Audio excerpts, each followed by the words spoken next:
area. Ano ba pangalan nito? Shipen? Ang ko alam kasi pag puno na Shipen or Shipen. Shipen Waterfall Park. Shipen. Pinagpunta namin sa may falls. Yan yung mga kasama namin sa tour. Ganda dito guys, oh.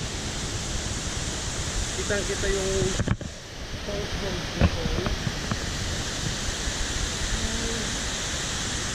Parang umuulan.